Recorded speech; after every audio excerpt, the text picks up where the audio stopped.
దేశ విదేశాల నుంచి తిరుపతికి వచ్చే వాళ్ళు ఉన్నారు. శ్రద్ధ, భక్తి, శ్రద్ధలతో ఈ ప్రసాదం నిజంగానే కళ్ళకద్దుకొని తీసుకునే వాళ్ళు కోట్ల మంది ప్రజలు. అలాంటప్పుడు బీఫ్ టాలో ఫిష్ ఆయిల్ కూడా ఉన్న, ఈ పదార్థాలు కూడా ఉన్న లడ్డూని ప్రసాదంగా ఇస్తున్నారు అని చంద్రబాబు గారు నిన్న చెప్పడం జరిగింది. చంద్రబాబు గారిని అడుగుతున్నాం,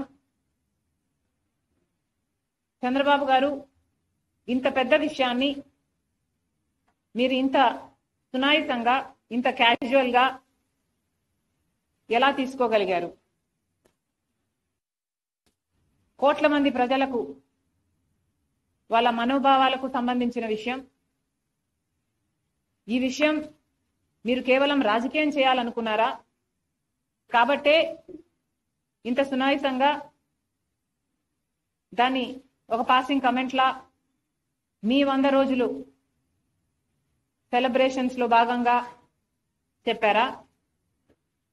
లేదు, నిజంగానే చంద్రబాబు గారికి దీని సివియారిటీ ముందే తెలుసా? ముందే తెలిస్తే మరి ముందే ఎంక్వైరీ ఎందుకు వేయలేదు? ప్రజలకు ఎందుకు చెప్పలేదు? ఇంత ఆలస్యంగా 100 రోజుల తర్వాత తాపీగా మీరు చెప్తున్నారంటే మీ ఉద్దేశం ఏమిటనుకోవాలి? చంద్రబాబు గారు తన 100 రోజుల పరిపాలన మీద జనాలు ఒక రిపోర్ట్ ఇస్తారు, ఒక అభిప్రాయం వాళ్ళు ఏర్పరచుకుంటారు. కాబట్టి తన వైఫల్యాలు కప్పిపుచ్చుకోవడానికి, వైసీపీ మీద బురద చల్లడానికి ఈ 100 రోజుల వెన్యూను ఎంచుకున్నారా? ఏమీ అర్థం కావటం లేదు. చంద్రబాబు గారు సమాధానం చెప్పాలి. ఇంత పెద్ద విషయం, ఇంత సునాయాసంగా చంద్రబాబు గారు తీసుకోవడాన్ని కాంగ్రెస్ పార్టీ ఖండిస్తుంది. మేమైతే దీన్ని చాలా సీరియస్ గా తీసుకున్నాం కాబట్టి మేము మినిస్టర్ ఆఫ్ హోమ్ అఫైర్స్ కూడా ఒక లెటర్ రాశాం. సిబిఐ ఎంక్వైరీ జరగాలి. ఎందుకంటే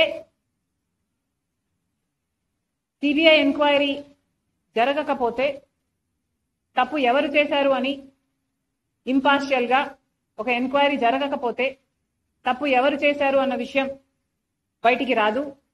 ఇది కేవలం రాజకీయం కోసం వాడుకుంటున్నారా, లేక తప్పు నిజంగానే జరిగిందా? ఒకవేళ తప్పు నిజంగానే జరిగింటే తప్పు చేసిన వాళ్ళను శిక్షించాల్సిన అవసరం ఉంది. ఎందుకంటే వాళ్ళ మీద యాక్షన్ తీసుకోకపోతే మిగతా వాళ్ళు కూడా ఫైనాన్షియల్ బెనిఫిట్ కోసం ఇదే తప్పు చేసే ప్రమాదం ఉంది. కాబట్టి కాంగ్రెస్ పార్టీ ఈరోజు హోమ్ మినిస్టర్ గారికి, అమిత్ షా గారికి ఒక లేఖ రాస్తున్నాం, సిబిఐ ఎంక్వైరీ జరగాలి అని.